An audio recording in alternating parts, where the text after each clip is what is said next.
What are different ways to interpret biblical prophecy? Well, there are four main ways that have traditionally been used, so I want to discuss those and a couple other ways of looking at it as well.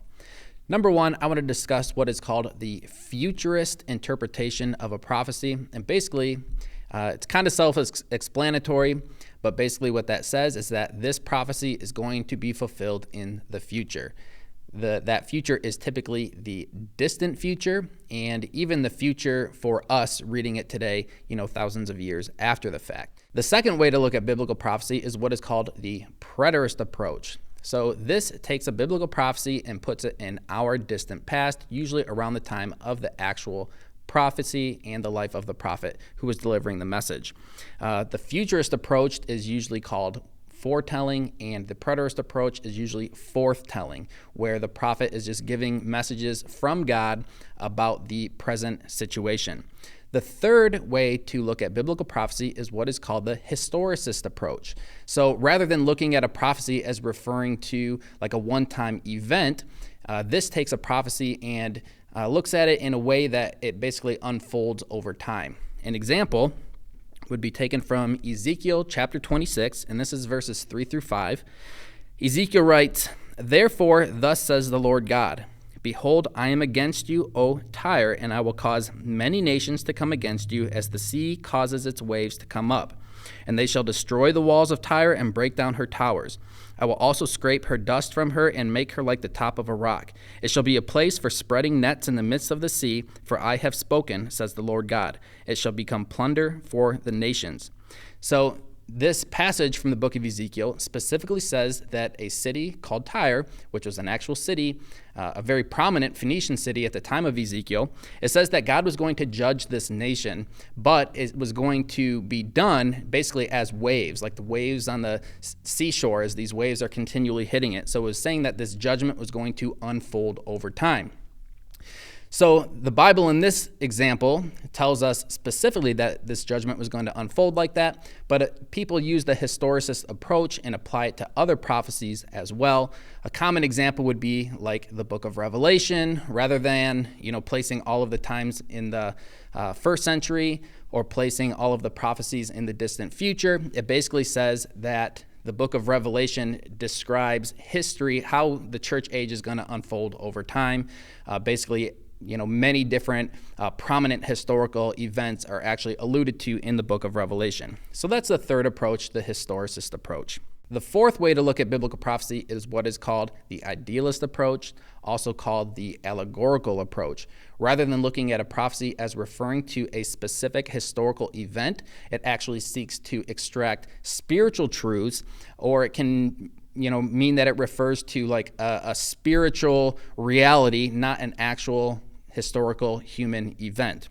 Now, this is an important way to look at it because any prophecy can actually have an allegorical application to it.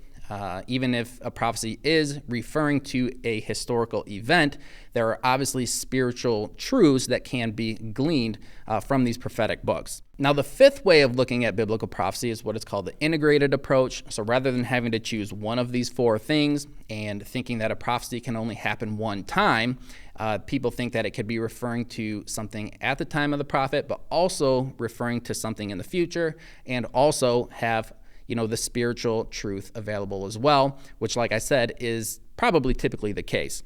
But an easy example that we can get from the Old Testament is in the book of Isaiah, chapter 7, verse 14. And here Isaiah says, "Therefore the Lord himself will give you a sign. The virgin will conceive and give birth to a son, and will call him Emmanuel." So we know this is a messianic prophecy because Matthew 1:23 tells us that this is in fact referring to Jesus Christ and the virgin birth by Mary. But when you look at the context in the book of Isaiah, there is a king of Judah named Ahaz, and he is worried about an alliance that had been formed between the king of Israel and the king of Syria, and they were going to come down and attack Judah. So Isaiah told King Ahaz that God was going to give him a sign that this alliance would be ineffective.